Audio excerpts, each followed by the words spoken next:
మన ఉద్యోగ స్థలంలో రాజులుగా ఆశీర్వదించబడదాం. మన పిల్లలు రాజులుగా ఆశీర్వదించబడదాం. వ్యాపార ఉద్యోగాల్లో రాజులుగా ఆశీర్వదించబడదాం.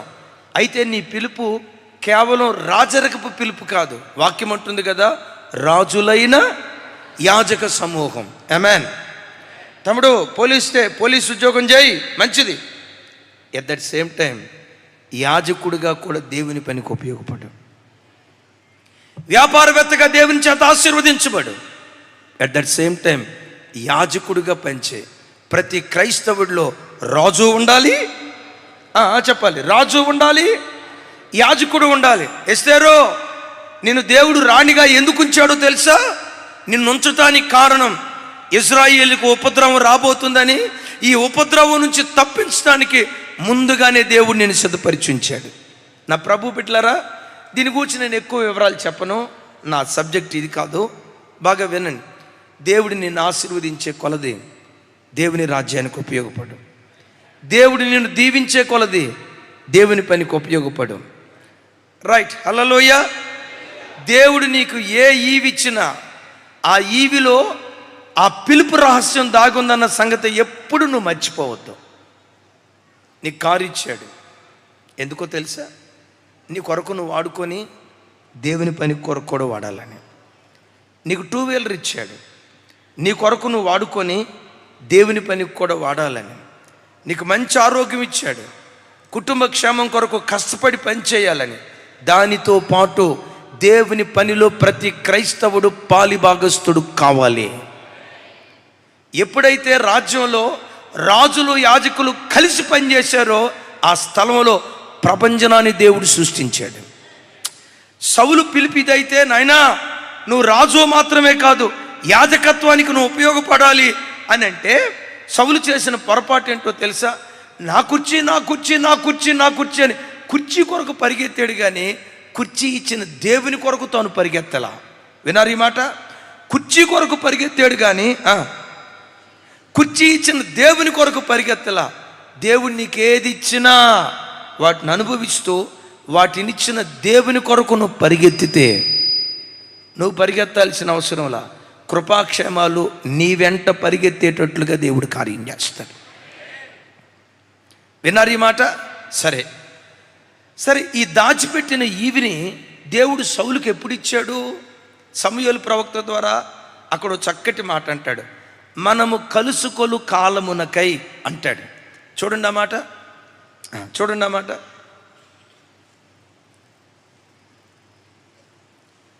నాతో కలిసి చెప్పండి ఆ మాట. మనము కలుసుకొను కాలమునకై, మనము కలుసుకొను కాలమునకై దాచి ఉంచబడిన దానిని నీకు ఇచ్చుచున్నాను. దాచి ఉంచిన దాన్ని ఏ కాలాన్ని ఇచ్చాడు? కలుసుకునే కాలాన్ని ఇచ్చాడు. వింటున్నారా ఈ మాట? సౌలు సమూయేలు ప్రవక్తను కలుసుకున్నట్లుగా ప్రతి క్రైస్తవుడు తన ఆధ్యాత్మిక జీవితంలో దేవుని కలుసుకునేవాడిగా బ్రతికితే, ఎవరైతే దేవుని కలుసుకోవటానికి అనునిత్యము దేవుని దగ్గరికి వెళ్తారో వారి కొరకు దాచిపెట్టిన దానిని దేవుడు ఇవ్వటం ప్రారంభిస్తాడు. ఇప్పుడు సౌలు కొరకే దాచిపెట్టాడు. మరి సౌలు కొరకు దాచిపెట్టిన దాన్ని సౌలుకి ఎప్పుడు ఇచ్చాడు? సమూయేలు ప్రవక్తను కలుసుకోవటానికి వచ్చినప్పుడు ఇచ్చాడు. ఒకవేళ కలుసుకోవటానికి రాకుండా తన దారిని తాను వెళ్ళుంటే, కలుసుకోవటానికి రాకుండా సమూయేలు ప్రవక్తను కలుసుకోవటానికి రాకుండా తన మార్గాన తాను వెళ్ళుంటే, నేనంట నీ కొరకు దాచిపెట్టిన దానిని నువ్వు తిరిగి పొందుకోవాలంటే ప్రతి క్రైస్తవుడు తన ఆధ్యాత్మిక జీవితంలో దేవుని కలుసుకునేవాడు అయి ఉండాలి. దేవుని ఎక్కడ కలుసుకోగలం? ఎలా కలుసుకోగలం? 4 మాటలు టకా చెప్తాను. చూడండి ఒకసారి. సంఖ్యాకాండం 17వ అధ్యాయం 4వ వచనం. 17:4 సంఖ్యాకాండం. నాతో కలిసి చెప్పండి. నేను మిమ్మల్ని కలుసుకొను ప్రత్యక్ష గుడారములోని శాసనములు ఎదుట వాటిని ఉంచవలెను. నా వైపు చూసి నాతో కలిసి చెప్పండి. నేను మిమ్మల్ని కలుసుకొను ప్రత్యక్ష గుడారములో. ఇప్పుడు నా వైపు చూసి సమాధానం చెప్పండి. దేవుడు ఆ కాలంలో ప్రజల్ని ఎక్కడ కలుసుకునేవాడు? ఇంకోసారి చెప్పాలి. ఆ కాలంలో ప్రత్యక్ష గుడారంలో కలుసుకునేవాడు. ఈ కాలంలో దేవుని మందిరంలో దేవుడు మనల్ని కలుసుకుంటాడు. ఇప్పుడు దేవుని కలుసుకోవాలంటే ప్రతి వ్యక్తికి ఉండాల్సిన అనుభవం ఏంటో తెలుసా? ఆదివారం క్రమం తప్పకుండా దేవుని సన్నిధికి వచ్చేవారు అయి ఉండాలి. 600 అయినా అనండి, తర్వాత మాట అది కాదు.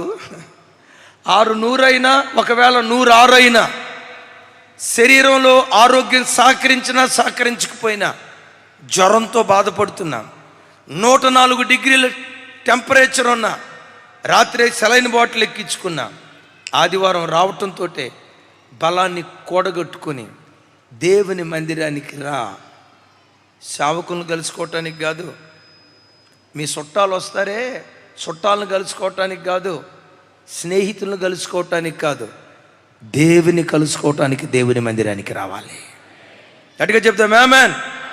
క్రైస్తవ జనమ హృదయపు లోతుల నుంచి ఒక తీర్మానం చేసుకొని, సంవత్సరానికి వచ్చి 52 ఆదివారాలు ఉంటాయి.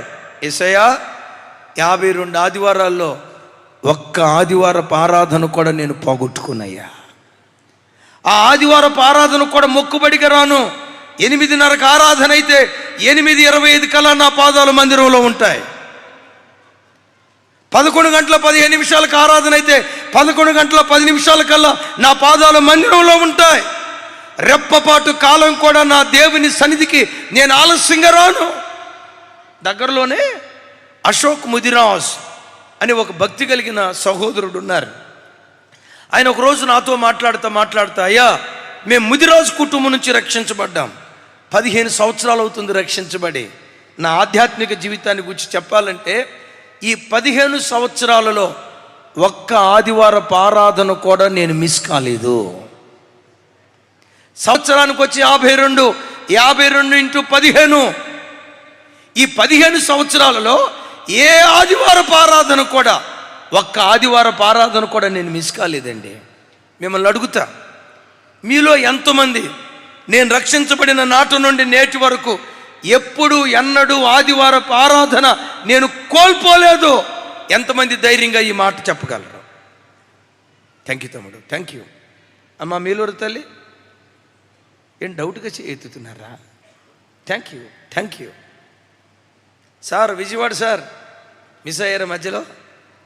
వద్దు. భాస్కర్ అన్న ఎప్పుడన్నా మిస్ అయ్యారా? ఇక కావద్దు. 15 సంవత్సరాల్లో ఒక్క ఆదివారపు ఆరాధన కూడా మిస్ కాల. రెండవదండి, ఈ 15 సంవత్సరాల్లో ప్రతి ఆదివారం కుటుంబ సమేతంగా మందిరానికి వెళ్ళాం. నేను వెళ్తే నా భార్య రాక, నా భార్య వెళ్తే నేను వెళ్ళక, మేము భార్యాభర్తలు వెళ్తే మా పిల్లలు క్రికెట్ ఆడుకోవడానికి ప్లే గ్రౌండ్కి వెళ్ళి, లేదు. ఈ 15 సంవత్సరాల్లో ప్రతి ఆదివారం కుటుంబ సమేతంగా మందిరంలో కనపడ్డాం. మూడో మాట ఏమన్నాడు తెలుసా? నాకు షాక్ అయిపోయింది. ఈ 15 సంవత్సరాల్లో ఒక్క ఆదివారం కూడా మందిరానికి ఆలస్యంగా మేము వెళ్ళలేదు.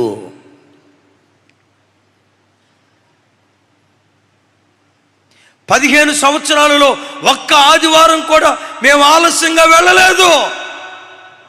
ఆరోగ్యం ఉన్న రోజైనా, అనారోగ్యంగా ఉన్న రోజైనా, బంధువులు పెళ్ళైనా, ఇంకొకళ్ళు పెళ్ళైనా, ఆర్థిక పరిస్థితులు సహకరించినా సహకరించకపోయినా, 9ంటికి ఆరాధన అయితే 8:45 కల్లా మా పాదాలు దేవుని మందిరపు వాకిడి దగ్గర నిలవబడ్డాయి. ఆ మాట నువ్వు చెప్పగలవా తమ్ముడు? అమ్మా, ఆ మాట మీరు చెప్పగలరా? నేను రక్షణ పొందిన నాటి నుండి ఏనాడు మందిరాన్ని నేను కోల్పోలేదు. ఎందుకు మందిరానికి అంత ప్రాధాన్యత ఇవ్వాలి? సంగమా, ఒకసారి మీరు ఆలోచించండి. ఈ 17వ అధ్యాయంలో ఉన్న ప్రత్యేకత ఏంటంటే, అహరోనుతో పాటు ఇశ్రాయేలీయులు 11 గోత్రాలు, మొత్తం 12 గోత్రాలు. అహరోను ఎండిపోయిన కర్రను తీసుకొని దేవుని సన్నిధిలో వేశాడు. సన్నిధిలో వేసిన తర్వాత తెల్లారిన తర్వాత ఆ గుడారంలో ఎండిపోయిన కర్ర ఎట్లా ఉందో చూద్దామని వచ్చాడు. విచిత్రం తెలుసా? ఆ ఎండిపోయిన కర్ర పూలు పూసి, కాయలు కాసి, పచ్చటి కొమ్మగా మారి, చివరికి అది బాదం చెట్టులాగా మారిపోయింది. ఏది బాదం చెట్టు అయిపోయింది? ఎండిపోయిన కర్ర, వింటున్నారు ఈ మాట? ఎండిపోయిన కర్ర బాదం చెట్టు అయింది. ఈ వాక్యం వింటున్న ప్రజలారా, ఒకవేళ లోకంలో నువ్వు ఎండిపోయిన స్థితిలో ఉన్నావేమో, నా దేవుని సన్నిధికి క్రమం తప్పకుండా రా. నా దేవుని ఆలయానికి క్రమం తప్పకుండా రా. ఆరోగ్యం ఉన్నా అనారోగ్యం ఉన్నా క్రమం తప్పకుండా దేవుని మందిరానికి వస్తే దేవుని సన్నిధి ఎండిపోయిన నీ బ్రతుకును, మోడైపోయిన నీ బ్రతుకును చిగురింప చేయగలిగిన శక్తి దేవుని సన్నిధిలో ఉంది. దేవుని మందిరం రాతి గోడలు కాదు సుమి, రాతి గోడల మీద రాయబడిన రాతులు కాదు. దేవుడు తన మందిరాన్ని తన ప్రసన్నతతో నింపాడు, తన ప్రభావంతో నింపాడు. ఎండిన స్థితిలో నువ్వు మందిరానికి వస్తే నిన్ను ఎండిన స్థితిలోనే దేవుడు పంపించడు. ఎండిపోయిన బ్రతుకులను, మోడైపోయిన బ్రతుకులను చిగురింప చేయగలిగింది దేవుని సన్నిధి. నేను అడుగుతా, ఇంతకీ ఎండిపోయిన కర్ర చెట్టు అయిందని అన్నాం కదా, ఏ చెట్టు అయింది? సపోటా చెట్టు కాల, జామ చెట్టు కాల, మామిడి చెట్టు కాల, సీతాఫలపు చెట్టు కాల, ఏ చెట్టు అయింది? చెప్పాలి, ఏ చెట్టు అయింది? బాదం చెట్టు అయింది. నీకు తెలుసు కదా, మనుషుడు తినే వృక్ష ఫలాలన్నిటిలో అత్యంత ఖరీదైన వృక్ష ఫలం బాదం. మనుషుడు తినే వృక్ష ఫలాలన్నిటిలో అత్యంత ఖరీదైంది బాదం. హైదరాబాద్ వాళ్ళు ఏది కొన్నా కిలో లెక్క కొంటారు. ఒకేసారి 5 కిలోలు జాంకాయలు కొన్న జ్ఞాపకాలు ఉన్నాయి, ఒకేసారి 5 కిలోలు మామిడికాయలు కొన్న జ్ఞాపకాలు ఉన్నాయి. ఎప్పుడైనా ఒకేసారి 5 కిలోలు బాదం కొన్న వాళ్ళు ఉంటే చేతులు పైకి ఎత్తండి, పోల్దండేసి ఫోటో తీస్తా. వింటారా తల్లి? పెళ్ళిళ్ళు కూడా కొనలా. ఎందుకు? అది ఖరీదైంది. ఖరీదైంది కాదు, అత్యంత ఖరీదైంది. మందిరంలో వేసేటప్పుడు అత్యంత విలువ లేనిది ఎండిపోయిన కర్ర. నా దేవుని సన్నిధి ఎలాంటిదో తెలుసా? విలువలేని బ్రతుకులను అత్యంత విలువైన బ్రతుకులుగా మార్చగలిగింది దేవుని సన్నిధి. గ్రామంలో విలువలేని దానిగా బ్రతుకుతున్నావా? రా దేవుని సన్నిధికి. బంధువుల మధ్యలో, రక్త సంబంధికుల మధ్యలో వెలివేయబడి, తృణీకరించబడి నీచంగా ప్రజలు నిన్ను గూర్చి మాట్లాడుతున్నారా? శుభవార్త, క్రమం తప్పకుండా దేవుని సన్నిధికి రా. నా చేతుల్లో లేదు, దైవ సేవకుల చేతుల్లో లేదు. దేవుని సన్నిధిలో ఉన్న ప్రభావం నీచమైన నీ బ్రతుకును ఘనమైన బ్రతుకుగా దేవుడు మారుస్తాడు. ఎండిపోయిన బ్రతుకులను, విలువలేని బ్రతుకులను అత్యంత విలువైన బ్రతుకులుగా దేవుడు మారుస్తాడు. ఇవన్నీ దేవుడు ఎప్పుడు చేస్తాడో తెలుసా? తగిన కాలమందు. మీలో ఎవరైనా నేను క్రమం తప్పకుండా మందిరానికి వస్తున్నా, మరి నా బ్రతుకులో జరగలేదే అని అనుకుంటున్నారా? దాచి దాచి దాచి దాచి తగిన కాలమందు దేవుడు బయటకు తీసుకొస్తాడు. అయితే ఆయన పిల్లలైన మనం ఆయన కలుసుకోవటానికి రావాలి. ఆయన కలుసుకునే స్థలమే జీవము కలిగిన దేవుని మందిరం. రెండవది, దేవుని కలుసుకునే స్థలం ఏదో చూడండి ఒకసారి. నిర్గమకాండం 29వ అధ్యాయం 42, 43 వచనాలు. 42, 43 వచనాలు.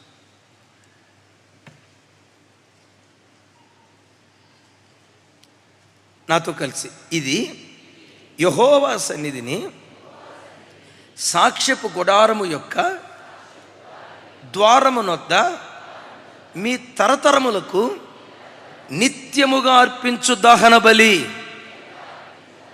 నీతో మాట్లాడుటకు నేను అక్కడికి వచ్చి మిమ్మును కలుసుకొందును. చప్పలు కొడుతూ ప్రభు వారికి స్తోత్రాలు చెప్దాం.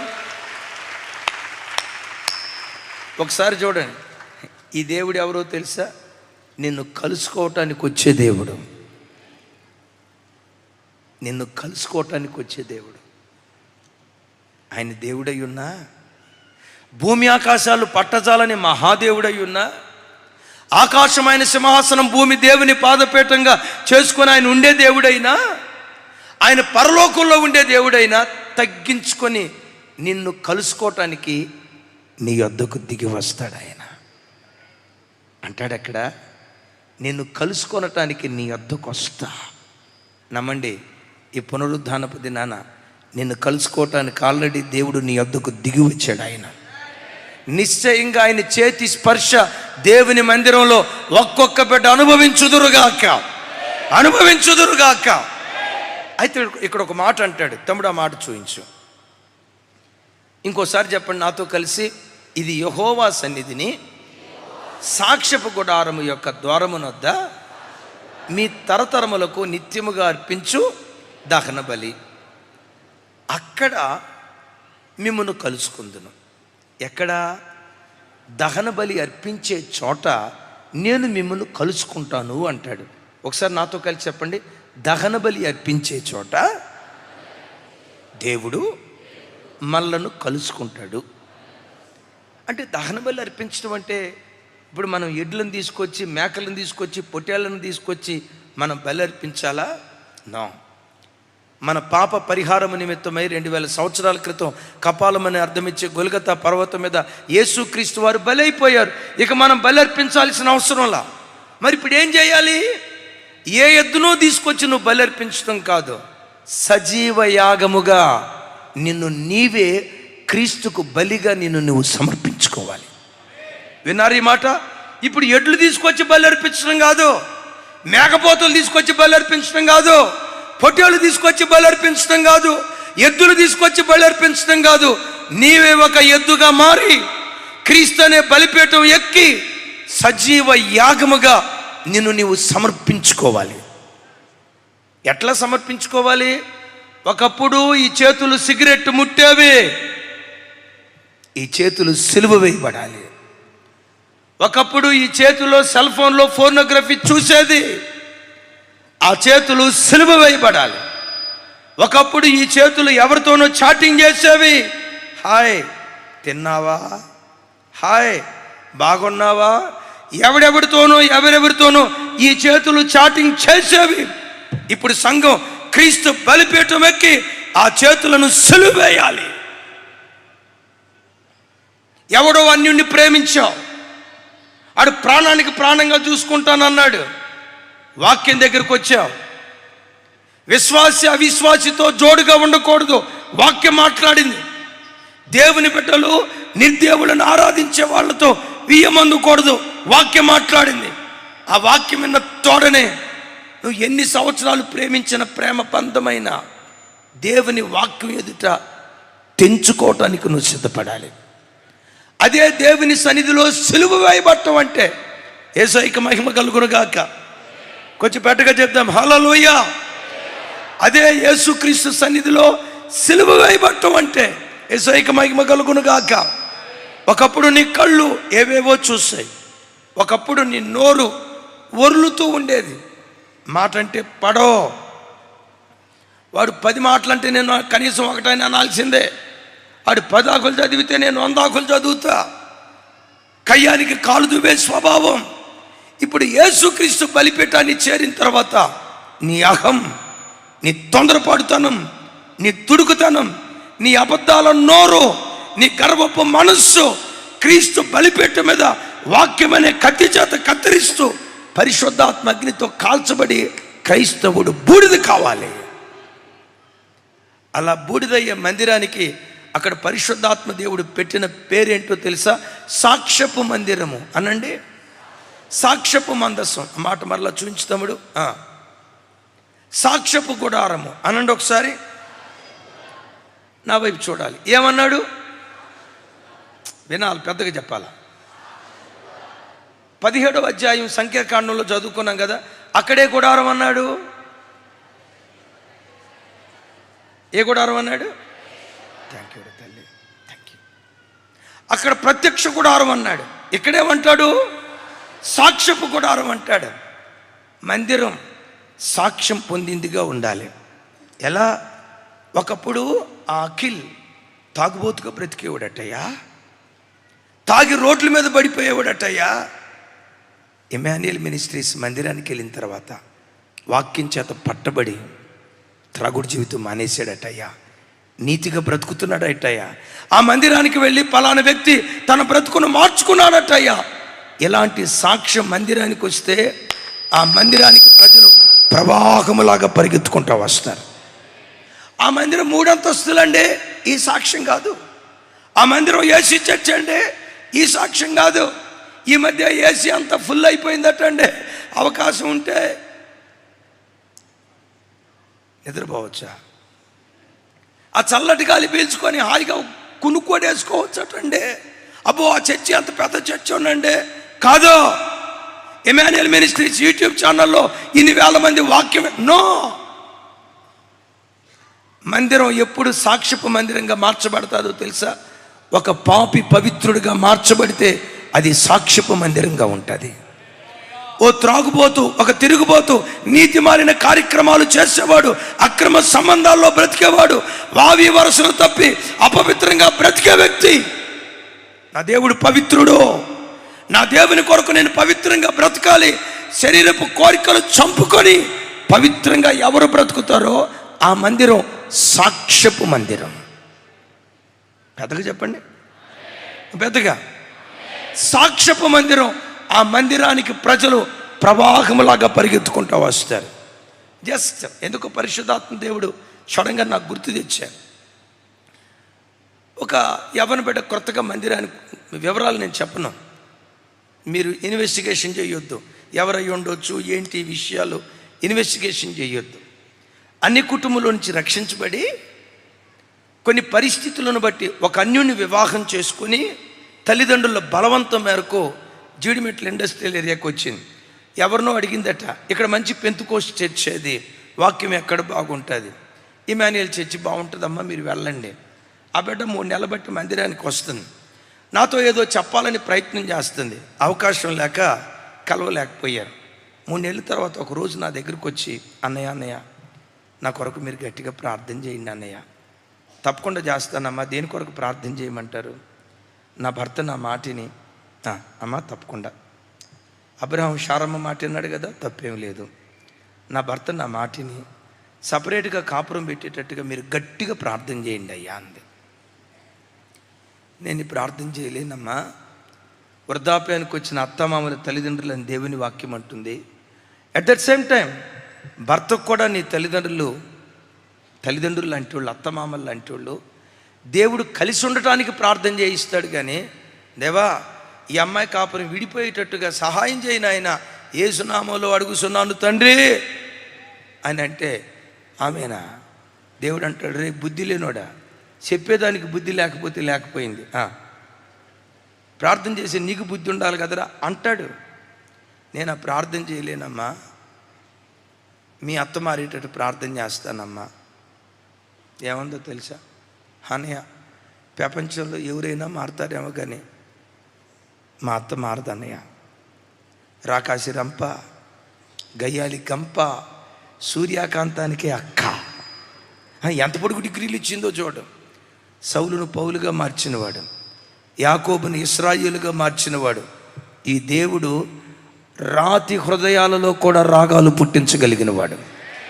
రాళ్లలో నుంచి అబ్రహామునకు సంతానాన్ని లేవనెత్తగలిగిన వాడు. ఏమైనా చేయగలడు. అన్నయ్య ఎవరైనా మారుతారో లేదో కానీ మా అత్త మారదా అన్నయ్య అన్నాడు. లేదురా, నువ్వు అనుభవించే బాధ నేను తక్కువ అంచనా వేయను. నిజమే, తను టార్చర్ పెడుతుంది. వాళ్ళు దేవుడిని నమ్మని వాళ్ళు నిన్ను ఇబ్బంది పెడుతున్నారు, నీ బాధను నేను కాదన్నాను. కానీ సమస్యకు వాక్యం పరిష్కారం చూపించింది. మారేటట్టు ప్రార్థన చేస్తా అన్నయ్య, మీకు విశ్వాసం ఉంటే మీరు చేయండి అన్నయ్య అని ప్రార్థన చేయించుకొని వెళ్ళింది. ఓ 3 నెలల తర్వాత ఇట్లాగే రెగ్యులర్గా వస్తుంది. గ్రౌండ్ ఫ్లోర్లో ఉన్నప్పుడు ఒకరోజు ప్రార్థన అంతా అయిపోయిన తర్వాత జనాలు వెళ్ళిపోయేదాకా ఉంది. లాస్ట్లో నిలవబడింది, నన్ను చూసి అంది, అన్నయ్య మీ ప్రార్థన అంటే ఏమో అనుకున్నాను అన్నయ్య, మీ ప్రార్థనలో శక్తి ఉందన్నయ్య, దేవుడు అద్భుతం చేసాడు అన్నయ్య అంది. ఆమె నా ఆపరాయన నేను తర్వాత చెప్తేలాగా, మీ ప్రార్థనలో శక్తి ఉంది, దేవుడు అద్భుతం చేశాడు అన్నయ్య అంది. నాకు సంతోషం అయిపోయి ఆ తమ్ముడు అన్నట్టుగా నేను ఆమెనన్నా. అమ్మ ఏమైందిరా అన్న, మళ్ళా దగ్గరకు వచ్చి అంటది, అన్నయ్య మీ ప్రార్థన మామూలు ప్రార్థన కాదు అన్నయ్య, మీ ప్రార్థనలో శక్తి ఉంది అన్నయ్య. అప్పటికి 7 సార్లు చెప్పింది. అరిగిపోయిన టేప్ రికార్డు లాగా చెప్పిందే చెప్పకరా తల్లి, ఇంతకు ఏమైంది చెప్పు అన్న. ఇప్పుడు చెప్తాను అన్నయ్య అని ఇంకా దగ్గరకు వచ్చి అంది, అన్నయ్య మీ ప్రార్థన మామూలు ప్రార్థన కాదు అన్నయ్య. అమ్మో మీ ప్రార్థన శక్తివంతమైన చెప్పు తల్లి అన్న. ఇప్పుడు చెప్తాను అన్నయ్య అని చెప్పి ఏం స్టార్ట్ చేసిందో తెలుసా? మీ ప్రార్థన శక్తి ద్వారా మా అత్తకు పక్షవాతపు రోగం వచ్చింది అన్నయ్య అంది.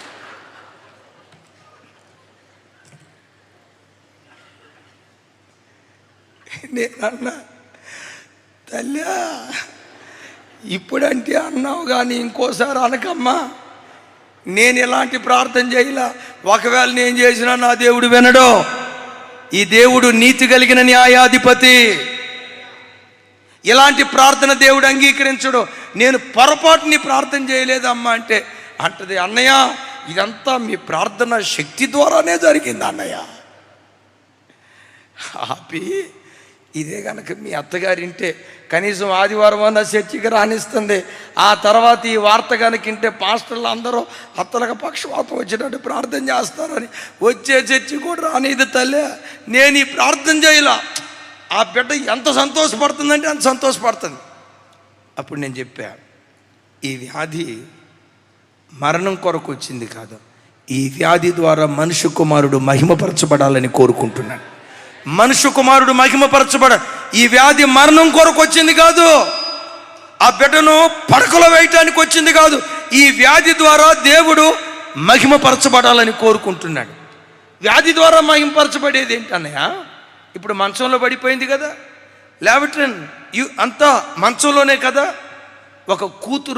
ఒక కూతురు తల్లికి ఎట్లా పరిచర్య చేస్తుందో, ఒక తల్లి తన కడుపును పుట్టిన కూతురికి ఎట్లా కొడుకు ఎట్లా పరిచర్య చేస్తుందో, అసహించుకోకుండా, ఛేదరించుకోకుండా, అది రోతగా అనుకోకుండా, మనస్సులో కూడా యావగింపు రాకుండా క్రీస్తు ప్రేమ చూపించు, క్రీస్తు ప్రేమ చూపించు. మహిమ కొరకే ఈ వ్యాధిని దేవుడు అనుమతించాడు. ఆ చెల్లేమందో తెలుసా? అన్నయ్య, నా జీవితంలో నా పట్ల ఎంత ద్వేషాన్ని పంచిన అత్తకి నేను ఏమని ప్రేమను పంచేది అన్నయ్య? మా పెండ్లై 6-7 నెలలు అవుతుంది, సంవత్సరం అవుతుంది, ఏనాడు ప్రేమ నాకు పంచలేదే. అలాంటి అత్తకి నేను ఎట్లా ప్రేమను పంచేది? నేను అన్నా, పాపులలో నేను ప్రధానినై ఉండగా పరిశుద్ధుడైన దేవుడు నన్ను ప్రేమించాడే. సిలువకు శత్రువుగా ఉంటుండగా ఈ శత్రువునే దేవుడు మిత్రుడిగా చేశాడే. ఒకవేళ దేవుడే గనక మనల్ని తృణీకరిస్తే ఇంకా దైవము కాని వాటిని ఆరాధించేవాళ్ళం. నిజంగా నీ పాపాన్ని బట్టి దేవుడే తృణీకరిస్తే ఈరోజు దైవ సన్నిధిలో నీవు నేను నిలవబడే వాళ్ళం కాదు. యేసయ్య మనల్ని ఎలా సహించాడో, యేసయ్య మనల్ని ఎలా చారదీశాడో, యేసయ్య మన పట్ల ఎలా ప్రేమను పంచాడో, యేసయ్య పంచిన ప్రేమే నీ అత్తకు పంచు. ఆ మాట అన్న వెంటనే బిడ్డ తల ఉంచి, వాస్తవంగా నాలో అయితే అంత మంచితనం లేదన్నయ్య, అలాంటి మంచి గుణం దేవుడు నాకు ఇచ్చేటట్టుగా గట్టిగా ప్రార్థన చేయండి అన్నయ్య. తప్పకుండా చేస్తాను. ప్రార్థన చేశాం. 2-3 సార్లు ఆ ఇంటికి వెళ్ళి కూడా ప్రార్థన చేశాం. 3 నెలల తర్వాత ఆ అత్త మామ నడుచుకుంటా కోడలతో కలిసి మందిరానికి వచ్చారు. నడుచుకుంటా మందిరానికి వచ్చారు. ప్రార్థన అంతా అయిపోయిన తర్వాత ఆ తల్లి వచ్చి చెప్పింది, అయ్యా వచ్చే ఆదివారం ఏదో బాప్తిసాలు అన్నారు, నేను కూడా బాప్తిసాలు తీసుకుంటా, మా ఆయన కూడా బాప్తిస్మం తీసుకుంటారు, మాకు బాప్తిస్మం ఇచ్చేయండి అయ్యా, మేము యేసు ప్రభులోకి వచ్చేస్తామని. నేనేమన్నాను తెలుసా? యేసు ప్రభు గురించి ఏం తెలుసా నువ్వు బాప్తిస్మం తీసుకుంటావమ్మా? ఫస్ట్ టైం కదా నువ్వు చర్చికి వచ్చింది, యేసు ప్రభు గురించి నీకేం తెలుసా అని బాప్తిస్మం తీసుకుంటావు? ఆ తల్లి ఏమందో తెలుసా? యేసు ప్రభుని ఆరాధించే నా కోడలే ఇంత ప్రేమ కలిగిందైతే నా కోడలు ఆరాధించే యేసుక్రీస్తు ఇంకెంత ప్రేమ కలిగిన వాడై ఉంటాడు కదా. యేసుక్రీస్తు ప్రేమ నా కోడల్లో చూసా. నేను మంచిదాన్ని కాదయ్యా, నా కోడల్ని ఏమంటారు, నా కోడల్ని హెరాస్మెంట్ చేశా, ఇబ్బంది పెట్టా, నేను ఎంత చెడ్డదాన్నో నాకు తెలుసు. ఇలాంటి చెడ్డదాని పట్ల కూడా నా కోడలు ఇంత ప్రేమ పంచిందంటే, నా కోడలే ఇంత ప్రేమికురాలైతే నా కోడలు ఆరాధించే యేసుక్రీస్తు ఇంకెంత ప్రేమికుడో కదా. ఇది అందరూ చేయరు. ఎవరు చేయగలుగుతారో తెలుసా? క్రీస్తు బలిపీఠం ఎక్కి తన అహాన్ని, తన స్వయాన్ని, తన కోపాన్ని, తన మానవావేశాన్ని, తన తొందరపడతనాన్ని ఎవరైతే ప్రతి క్షణం సిలువ వేసుకుంటూ ఉంటారో, బలి ఎక్కడ జరుగుతుందో, మరోసారి చెప్తాను, బలి ఎక్కడ జరుగుతుందో దేవుడు అక్కడ ప్రత్యక్షమవుతాడు. ఇప్పుడు బలి జరగాల్సింది బలిపీఠం మీద కాదు, నా వైపు చూడండి, బలి జరగాల్సింది బలిపీఠం మీద కాదు, నీ సొంత శరీరం మీద జరగాలి. నీ సొంత శరీరం మీద నిరంతరము బలి కార్యక్రమం జరుగుతూ ఉంటే నేను కలుసుకోవటానికి వస్తాడు. అగైన్ పూర్వపు చరిత్రలో ఎవ్వరికి ఇవ్వని ఓ ప్రత్యేకమైన బహుమతి నీ కొరకు దేవుడు దాచిపెట్టాడు, నీ పిల్లల కొరకు దేవుడు దాచిపెట్టాడు. తగిన కాలమందు తప్పకుండా దాన్ని స్వతంత్రించుకుందువుగాక. మూడో మాట, ఇక నేను ముగింపులోకి వచ్చాను. చూడండి, ఒక్క 5 నిమిషాలు సాధ్యమైనంత వరకు త్వరగా ముగించడానికి ప్రయత్నం చేస్తాను. అదే నిర్గమకాండం 30వ అధ్యాయం 36వ వచనం చూడండి.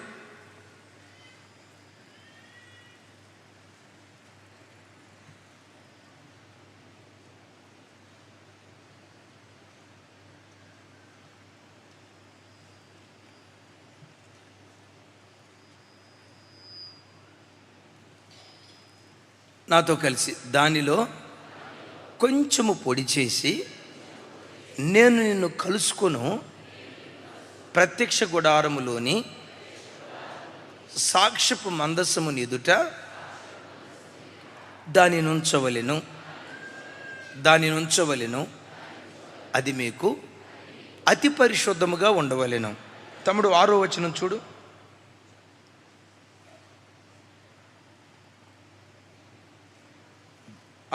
చూడు, రైట్. నాతో కలిసి, సాక్ష్యపు మందసమునొద్ద నుండు అడ్డుతర ఎదుట, అనగా శాసనముల మీద కరుణాపీఠముని ఎదుట నీవు దాన్ని ఉంచవలెను, అక్కడ నేను నిన్ను కలిసి కొందును. విన్నారు? ఇక్కడ ఒకసారి నా వైపు చూడండి. ఇది ఎక్కడ అంటే ధూపవేదిక. నిబంధన మందసానికి ఎదురుగా అడ్డుతెర ఉంటుంది. ఆ అడ్డుతెరను ఆనుకొని పరిశుద్ధ స్థలంలో ధూపవేదిక ఉంటుంది. పరిశుద్ధ స్థలంలో 3 ఉపకరణాలు ఉంటాయి. ఒకటి సముఖపు రొట్టెల బల్ల, 2 దీపవృక్షం, మూడవది ఇప్పుడు చెప్పే కదా, సముఖపు రొట్టెల బల్ల, 2వది దీపవృక్షం, 3వది ధూపవేదిక. ఈ ధూపవేదిక ఎక్కడ ఉంటుంది అంటే అడ్డుతెరకు ఎదురుగా ఆనుకొని ఉంటుంది.